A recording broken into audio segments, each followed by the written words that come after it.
কখনো বিধানসভার ওয়েলে নামে প্রতিবাদ, অথবা কখনো বিক্ষোভ বয়কটের ছবি। পশ্চিমবঙ্গ বিধানসভায় এই ছবির সঙ্গে পরিচিত সকলেই, তবে বৃহস্পতিবার দেখা গেল একেবারে অন্য ছবি।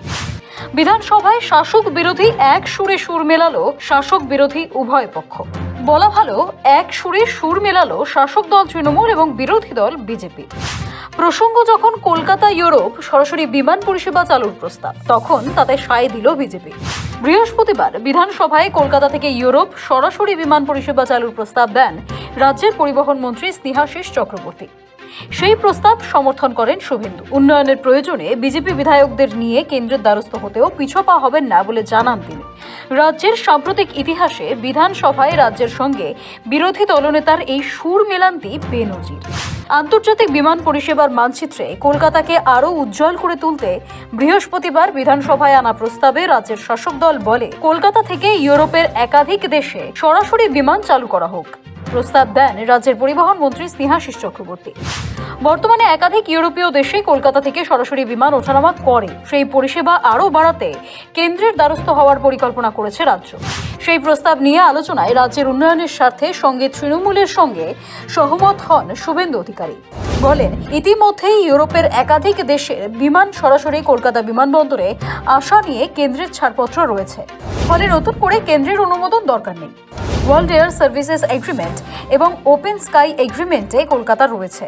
রাজ্য তাদের সঙ্গে কথা বলুক, আন্তর্জাতিক বিমানবন্দর বাড়ানোর ব্যবস্থা করুক। এই কাজগুলো করতে পারলে পশ্চিমবঙ্গের জন্যই ভালো হবে। এরপরই বিরোধী দলনেতা বলেন, যদি কেন্দ্র কোনো বাধা দেয় তাহলে বিজেপির বিধায়কেরা যাবেন, কেন্দ্রীয় অসামরিক পরিবহন মন্ত্রীর কাছে যাবেন। এই প্রস্তাবকে বিজেপি বিধায়কেরা সর্বান্তকরণে সমর্থন করছেন। এই প্রথম কোনো ইস্যুতে শাসকের সঙ্গে একসঙ্গে কেন্দ্রের কাছে দরবার করার কথা বললেন বিরোধী দলনেতা। রাজ্যকে তার প্রস্তাব, হাসিমারায় বিমানবন্দর সম্প্রসারণের জন্য জমি দিক রাজ্য, কেন্দ্র বিমানবন্দর করে দেবে। 37.74 একর জমি রাজ্য দিচ্ছে না বলে অভিযোগ বিরোধী দলনেতার। আন্তর্জাতিক বিমান সংস্থার বোয়িংগুলি আকারে বেশ বড়, তাদের ওঠানামা করতে রানওয়েতে অতিরিক্ত জায়গা প্রয়োজন, ফলে বিমানবন্দর সম্প্রসারণ করা দরকার। সেই সম্প্রসারণ একাধিক কারণে বাধাপ্রাপ্ত হচ্ছে। শুভেন্দু বলেন, কলকাতা বিমানবন্দরে একটি মাজার রয়েছে, সেটা সরিয়ে দেওয়া হোক। সিদ্দিকুল্লাহ চৌধুরীর সাহায্য নেওয়া হোক। ফিরহাদ হাকিমকে সঙ্গে নিয়ে আলোচনা করুক। রাজ্য পরিকাঠামো বাড়ানোর জন্য সাহায্য করুক। এজন্য বিমান ওঠানামার জায়গা বাড়ানো যাচ্ছে না। এইসব সমস্যা সমাধানের প্রস্তাব দিয়েছেন তিনি। বিরোধী দলনেতার এই উদ্যোগকে স্বাগত জানিয়েছে শাসক দল। লিডার অফ দ্য অপোজিশন তিনি এই প্রস্তাব দিয়েছেন, তো এটা ধরে নেওয়া যায় যে এই প্রস্তাবটা অত্যন্ত গুরুত্বপূর্ণ, এটা সবাই মানছেন। এবং এর আগে দেখা গেছে অনেক সময় আমরা বলেছি যে অনেক প্রস্তাবের প্রেক্ষিতে যে একসাথে যদি গিয়ে আমরা বলি আমাদের কেন্দ্রীয় বঞ্চনার কথা, যে যে জায়গাগুলোতে টাকা আমাদের পাওনা আছে অথচ দেওয়া হচ্ছে না, সেখানে তারা আমাদের সাথে সহমত হয়ে একসাথে যাবার কথা বলেনি। কারণ এটা কিন্তু বাংলার ভালোর জন্য, বাংলার মানুষের টাকা, প্রাপ্য টাকা নিয়ে আসার জন্য। এখানে কোনো বিরোধী কিংবা সরকার পক্ষ এর মধ্যে কোনো বিরোধিতা থাকতে পারে না। এবারে দেখলাম যে উনি এটা সহমত হয়েছেন যে এটা নিয়ে একসাথে যাওয়া যেতে পারে। একসাথে এটা তো আমাদের যুক্তরাষ্ট্রীয় কাঠামো বলে।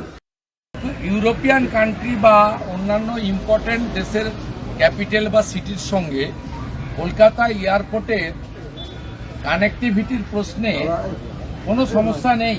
ওপেন স্কাই এগ্রিমেন্ট যখন ভারত সরকার করে 2022 সালে অনারেবল নরেন্দ্র মোদীজির লিডারশিপে, তাতে 6টা মেট্রো সিটিকে ইনক্লুড করে দেওয়া হয়েছে, তার মধ্যে কলকাতা অন্যতম। কেন এখানে ইন্টারন্যাশনাল ফ্লাইট আসছে না? মাননীয় বিধায়ক অরূপ দাস খুব সুন্দর করে ওই কারণগুলো বলে দিয়েছেন যে ইকোনমিক্যাল ভাইবিলিটি নেই। ইউরোপিয়ান ফ্লাইটে চড়তে গেলে বা বিজনেস ক্লাসে চড়তে গেলে অনেক টাকা লাগে, সেটা 1000 টাকার লক্ষ্মীর ভান্ডারে আর 12,000 টাকার কন্ট্রাকচুয়াল ক্যাজুয়ালের চাকরিতে। এবং এই কানেক্টিভিটি বা কোন এয়ারলাইন অথরিটি চালাবে এটা ঠিক হয় মূলত 3টে ক্রাইটেরিয়ার উপরে।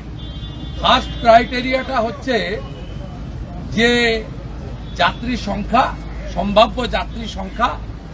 দ্বিতীয় ক্রাইটেরিয়া হচ্ছে স্লট অ্যালটমেন্ট, অর্থাৎ এয়ারপোর্টের স্পেস এবং রানওয়ে, অ্যাডিশনাল কোনো কনকারেন্স লাগবে না।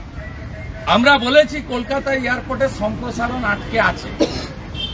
আপনাদের দলে সিদ্দিকুল্লাহ চৌধুরীদের মতো মুসলিম নেতারা আছে, তাদের সাহায্য নিয়ে কলকাতা এয়ারপোর্টে একটি ধর্মীয় পরিকাঠামো আর একটি মাজার, এই দুটোর জন্য এয়ারপোর্টের সম্প্রসারণ আটকে আছে।